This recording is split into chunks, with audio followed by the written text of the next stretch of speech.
Hey, what's up guys? Today we're going to be looking at the mat checkbox for Angular Material, and it'll look something like this. It's really pretty simple, so let's get into it. Okay, so we're going to get this first example working on our own site. So to do that, I'm going to copy the HTML and go into my own HTML file and paste it in. And it's just a mat checkbox that says check me as the label. And so inside of our module, in order for this to work, we need to import mat-checkbox module. Also, to make sure the animations work, make sure you have browser animations module imported from Angular Platform Browser Animations. Okay, so I'm going to save that. And that alone was enough to get it working on our site. And it has the label check me. Okay, let's see what else we can do with this checkbox to make it more interesting.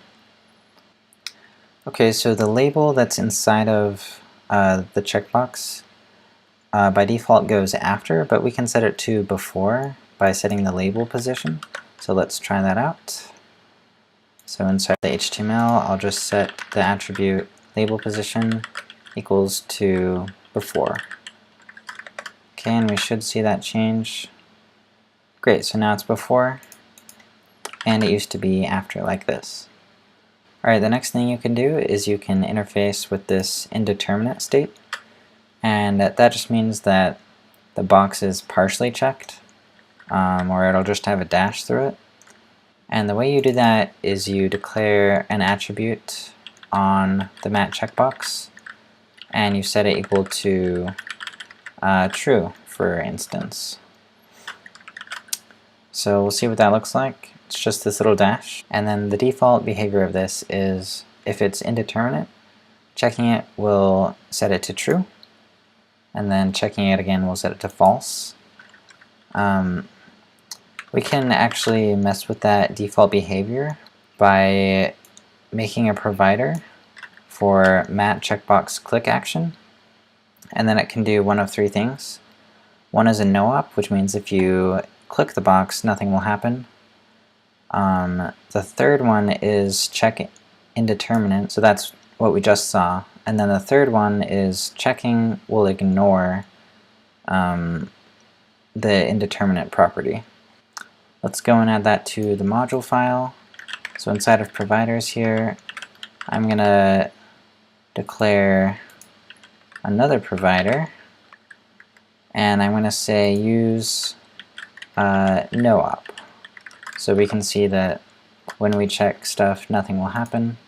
And this could be useful for if you want to override the behavior and you don't want the state to be messed with by Angular. Okay, the next thing we can do is set it to check, and then we'll see that next behavior where it'll just ignore the indeterminate property. So it's not even changing it at all. Okay.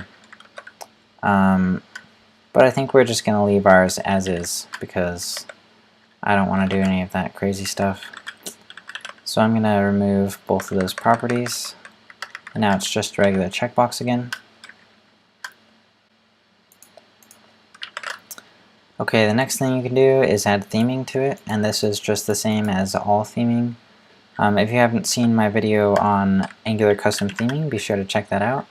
But what we're going to do is just import this indigo pink theme in our styles.css, and I'm going to set the color of the mat checkbox to be primary. So instead of being the accent by default, it's going to be the primary color, so it should be blue. Yeah. So it was pink before, but now it's blue. Alright, that's it for checkboxes, you guys. Let me know if you like this video in the comments below, and be sure to subscribe for more videos like this.